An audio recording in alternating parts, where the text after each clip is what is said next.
Okay, let's go back now, verses 31 through 35. So he tells them another parable. The kingdom of heaven is like a mustard seed which a man took and planted in his field. Though it is the smallest of all seeds, yet when it grows, it is the largest of garden plants and becomes a tree so that the birds come and perch in its branches. He told them still another parable. The kingdom of heaven is like yeast that a woman took and mixed into about 60 pounds of flour until it worked all through the dough. Jesus spoke all these things to the crowd in parables. He did not say anything to them without using a parable. So was fulfilled what was spoken through the prophet, I will open my mouth in parables. I will utter things hidden since the creation of the world. So the first kingdom parable in verses 31 through 35 is the parable of the mustard seed. And the point of this parable is that the kingdom of God has very humble beginnings. Jesus preached and taught and ministered for 3 years. And before Pentecost, how many committed followers did Jesus have? 120. It says there were 120 committed followers of Jesus. Following the resurrection, okay, after the ascension, they had to get another one to replace Judas. 120 committed followers. Jesus preached and taught and did miracles and spent time walking all over the Holy Land with these people.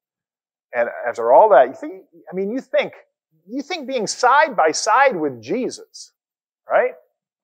Just 120. Now then Pentecost happened, and all of a sudden 3,000 were added to their number that day, and you keep reading through the early chapters of Acts, and more men and women were added, and hundreds and thousands were added. But very humble beginnings. Very humble beginnings.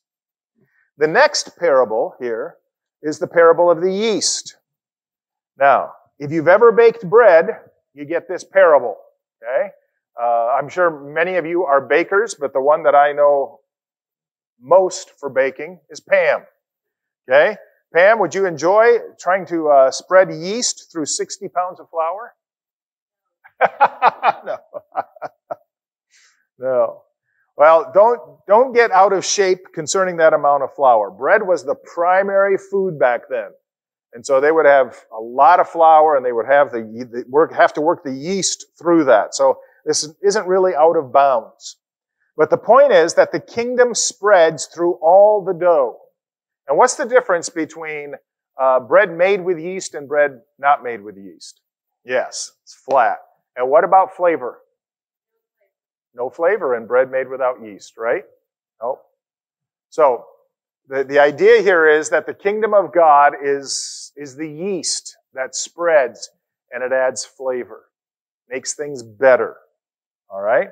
So these parables together teach that the kingdom starts small, but the kingdom grows and grows, and it spreads around the world, and it abundantly blesses the world. What are some ways that the kingdom of God has blessed the world? We have our own ministry, IDES, International Disaster Emergency Services, who goes internationally, but big places here in the state. And what they do is they bring in the supplies and they let the local churches do the work because they want the local churches to rub shoulders with the people going through those disasters so they can learn of the love of Jesus. But you have Samaritan's Purse, so forth. They go around the world. The world has benefited from Christian orphanages. The world has benefited from Christian hospitals, right? I mean, whatever you want to think about the Seventh-day Adventists, what do we got right here in town? Advent Health, right? Yeah, our country was founded on Judeo-Christian principles. Okay? Yeah, schools, Christian schools.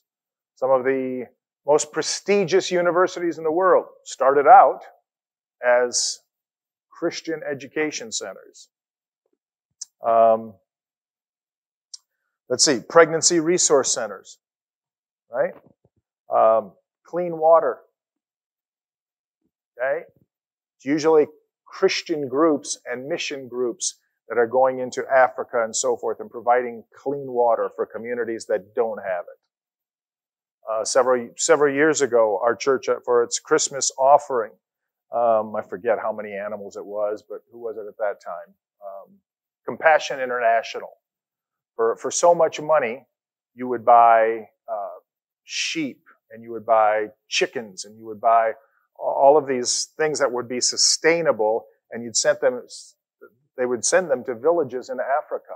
And I don't remember how many villages that we were able to supply, but they would have milk, and they would have eggs, and they would have protein if they wanted protein, and all of these types of things. That's Christianity. The world benefits from the kingdom of God.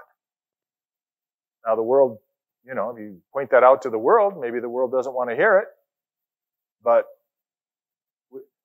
the kingdom of God has been a great blessing. Not just salvation, that too, of course, most important, but a great blessing to the world.